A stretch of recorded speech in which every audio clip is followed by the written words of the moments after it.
Today we're going to do a little how-to video on installing the performance upgrade clutches in an 8-speed DCT for the Hyundai N's launcher N, Kona N, Veloster N. This is the Stage X 14-plate clutch. I'm not going to go into detail on how to remove the transmission. This is just about swapping out the clutches. And if you haven't made it this far and taking out your own transmission and flipped it up on its side like this, probably shouldn't be doing the clutches. Okay, so get the transmission out. I've got this one flipped on its side. You can do it with it upright, but it's so much easier this way. All right. First things first, there's a snap ring in here. I've already got this one out, but it's just got a little beveled edge in there. Just take a little screwdriver, stick it in there, pry it all the way out. Then you're gonna have this plate right here, and the way I prefer to get these out is to use a large magnet, stick magnet, or whatever kind of magnet, stick it on there and pull that plate out. It's got a seal on the inside and the outside, so be very careful when you set this down and don't mess up the seal. Okay. Now, the clutch rotates in here, and there are small tabs down in here. I don't know if you can see them or not, but there's little holes in here. And in order to get this to rotate and come out, all of those little holes have to be lined up together, and then this thing has to thread off of here. Right now it's just spinning. They make this tool. Hyundai sells it. It is specifically for this. It drops down in there, and you can rotate this around. Sometimes you will still have to get a screwdriver in there and walk the little bottom plate around until it lines up. Most of the time you can just stick it in there and spin it a few times and it'll lock into place. But if you can do this without this tool. Now, like I'm doing right here, I lined up all the little tabs. I don't know if you can see down in there. Now all the little tabs are lined up, and if you try to rotate this with the screwdriver in there and all those tabs are lined up, then it will lock up. So alternative method to not having the tool is to stick 2 or 3 screwdrivers down in there and then rotate this entire assembly to get that out. But like I said, I have the tool. I'm going to use the tool. Now you can see this can't rotate with that in there. Most of the time it will thread off like that, and if it does, great. If it doesn't, get a 24mm socket or a 15/16. It fits that perfectly and just rotate it off. Right? But this thing's threaded on. There's quite a few threads holding it in place. You'll know when you hear it skip like that it's all the way unscrewed, and just lift that clutch basket out like so. Okay, now here's the important part, and this is why I do it on its side. This is your slave cylinder right here. It has an inner and an outer. This one pushes on the sorry, I get it in frame. This one pushes on the even gear clutches, and this one pushes on the odds. If you grab either part of this, you can see how that wiggles right there, right? So does the middle one. If you grab either one of these and lift up on this, if you're replacing the slave cylinder, there's 3 volts here, right? If you'll notice, there's some threads in here. There's a tool, it's like a piece of pipe with a loop on it that screws in here and grabs these threads. That's how you lift this slave cylinder out, because you can't really get underneath it anywhere around here. If you grab this and lift up, you will pull that out, and there's a seal in there that can't be replaced, and you can't reuse it. You can't put that in place. Hyundai service manual specifically says if you ever separate either one of these from the slave cylinder, that you have to buy a new one. The problem with that is that the slave cylinder and the clutch basket itself are manufactured together. They're machined together to an extremely tight tolerance. You can't mix and match. You can't just buy a new slave cylinder and put it with your old clutch basket. They're all numbered. There's a barcode over here and a serial number on it, and it matches the serial number on the clutch basket. To replace the 2 of those is nearly $2,000. So if you have it on its side like this, there's no chance of that seal or that piston falling out. If you are removing this to replace it for whatever reason, either get the tool or grab this thing by these threads right here with a few fingers and pick it up that way until you can get a hand underneath there and remove the whole slave cylinder as a unit. So we'll go over the clutch basket now. All right, on to the clutch basket. You're gonna need 2 pieces of wood or something to elevate. I got the snap ring off already, but I'll go into detail with that. This clutch, this section right here, floats inside of here. It moves up and down, right? So you need something to stick underneath this lip right here to get this and this elevated off the table. So I use 2 pieces of wood. You use whatever you have at your disposal. But it's not as important on disassembly. It'll come apart sitting on the table without the wood during disassembly. During reassembly, it will not go together. You'll be frustrated. You won't know why. I know I was the first time.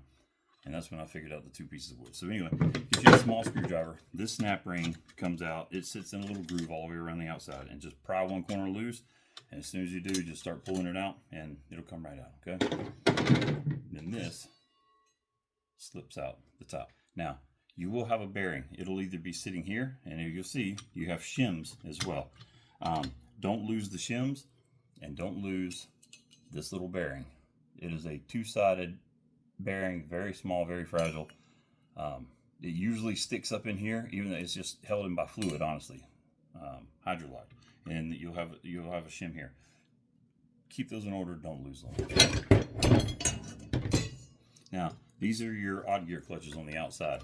Very hard to access while you've still got this basket in place. This just lifts out of the center, okay? And like I said, you're going to have another bearing in here. It usually sticks to the top, but if it's left in the bottom for whatever reason, if it's stuck down in here, it fits in here nicely, right? Just take it out and make sure you leave it in the right direction. It was this way, right? So put it back up there. Leave that where it belongs. Now, you've got another snap ring in here as well to hold these in place. Same thing, you can stick a small screwdriver in there. Comes right out. Same way the other one did. Now you're left with you can pull this out now.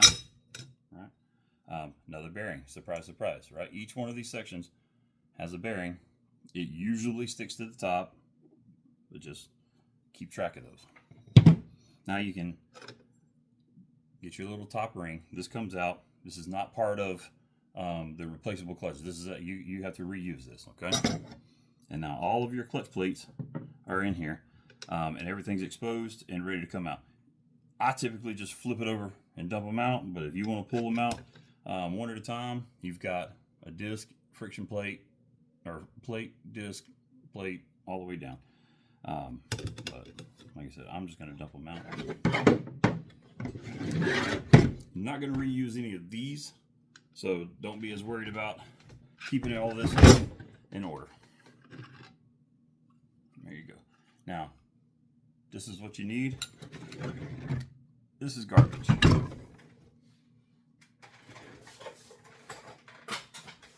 Your new plates come in a very nice 3D printed, what do you call this, carriage. It comes with a Allen wrench already made into it, right? Take the 4 screws out and remove this. Now, important, do not mix these plates up. If you look, these have been designed with a top plate that's thicker, and now these 2 bottom plates, interesting enough, when the slave cylinder pushes on this basket down here, it pushes and it can warp that bottom plate. The factory bottom plate is thinner than this, and there's only one thick bottom plate. It can actually push on and flex that bottom plate a little bit to where when it's pushing on the clutches, you'll get hot spots because it's not making flat on flat contact. SSP has made 2 really thick bottom plates to take the pressure from that slave cylinder pushing on it and press evenly throughout those clutches, which is a phenomenal design. These are in here in a very specific order that you have to adhere to. So, and they're lined up. That's the thing too, is that this 3D printed carriage has the teeth printed in it, and it keeps them perfectly lined up. So if you can take them out of this assembly as a whole and drop down in there without them being misaligned, amazing, right? So, just like so. Same thing on the outside. If they do get misaligned, don't worry. It happens. I'll show you what I do. They sit in a track, right? But the plates sit in this in these teeth. The clutches themselves, the friction plates inside, do not. So when you, I don't know if you can see that or not, but the friction plate, the steel plates are lined up. The friction plates aren't. Just take a small screwdriver and stick down in there and line all of those friction plates up with one another.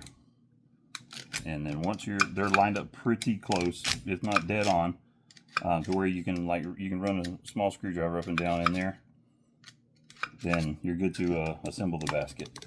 Everything goes back just the way it came out. They do have to be lined up, and they do need to be sitting on your blocks of wood whenever you put them back together, or you will have a time.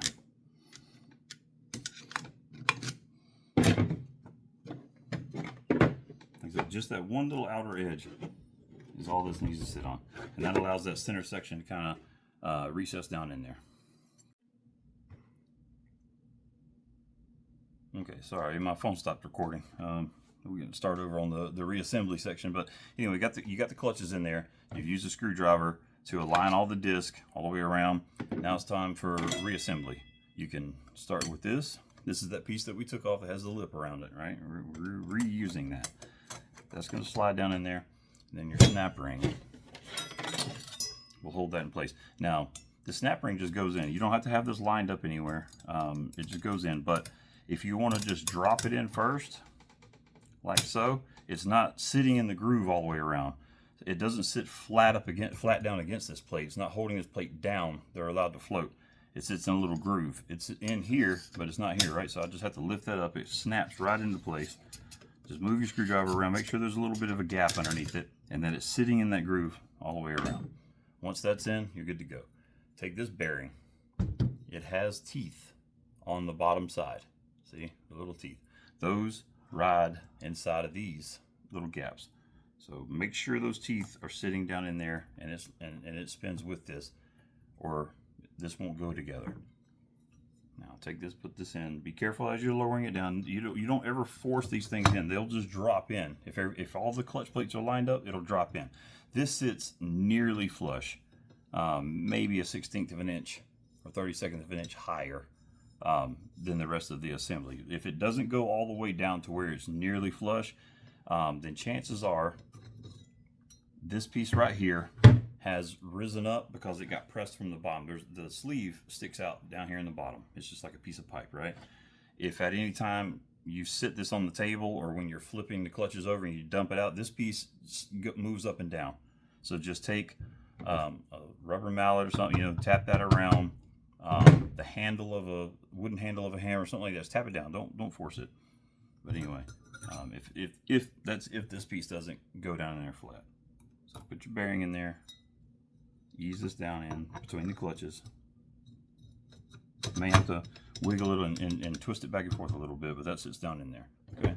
Now this. Make sure you get your bearing out every time and put it in its little recess so it sits down flat. Same thing with this. Guide it down between the clutch plates. Might have to wiggle it a little bit, but it will go down in there. That's sitting nice and flat. If it rocks back and forth a little bit, it's fine. If it rocks back and forth a lot, it's not sitting down flat. And you'll know when you go to put this piece on. Get your bearing out again, right? And put it on here. When you put this piece on, it sits flush. Let me show you what I mean. This edge right here, all the way around with the teeth, not the tall ones, but the lower section, will sit flush inside of here. If it doesn't, take it back apart and find out what's not sitting down flat, and make sure it does, because there's a groove right here on the inside of these teeth that this snap ring sits in, and you shouldn't have to press down on this or force this to get this started. This ring should fall right in that groove, just like the bottom one did. If it doesn't, it happens. It's happened to me quite a few times. See how just slight pressure around the edge and it snaps in.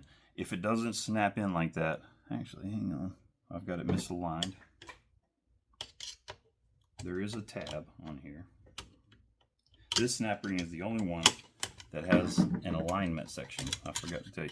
Right here, there's a little tooth. You can see it sticking up right there. See that reflected? the snap ring has to go like so, around that tooth. So start it next to that. Work it around so it snaps in. If you want to stick a screwdriver and just double check that it's sitting up in those grooves, that's fine. But at this point, clutch basket is done, new clutches are installed, and we'll move back over to the car, or to the trans. All right, when you're putting the basket back in, just be careful lowering it down in there. These threads are very fine on here and on the outside of the slave cylinder. You can damage these if you drop it. It's very easy to damage. So just take it nice and easy and lower it down in there until it settles in. Watch your fingers, don't get them pinched, but you can just ease it down in there like so. And now you're gonna put it back in the same way you took it out by rotating it and holding it at the same time. So again, if you have the tool, put it in there and it locks the whole assembly in place. If you've got it sitting on its side like this, you can essentially just rotate this thing and you'll see, you can see it threading itself down slowly. The threads are very fine, but if it's sitting down there and this is in place and it's still rotating, then it's not cross-threaded and you can watch it until it settles down. If you've got this transmission sitting up on its side and you're trying to do this, trying to align those threads and get it started is in my opinion nearly impossible. So that's why I like having it on its side like this. But anyway, as you're rotating it, you can see it sinking down nice and slow in there, and it'll come to a stop at some point in time, and that's when you know it's bottomed out. To me, that's not good. You don't ever want to tighten this up. You don't want to like put a ratchet or impact or anything like that on here, but you do want it to seat really nice. So I usually rotate it until it stops like that, and then I break it free again like so. That way I can give it a good spin and make sure that when it stops, it's in place, right? Boom, like that. That's as tight as you need this, probably tighter.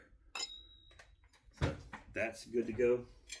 When you're putting this plate back in, make sure it is nice and clean. You don't want any debris on your seals.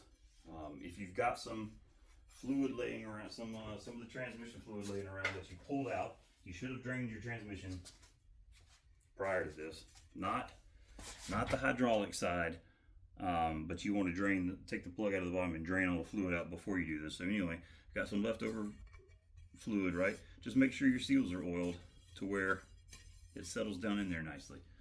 And then clean out this outer edge to make sure you don't have any debris underneath there. That will prevent this from sitting down. This thing will leak, and if you've got any debris underneath that seal, so just make sure that surface is nice and clean. Okay, can't stress that enough.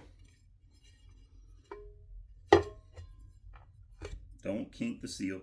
The outside usually goes right in. That middle can kink a little bit on you if you're not careful. And then put your snap ring in all the way around, and you're done. Clutch is installed.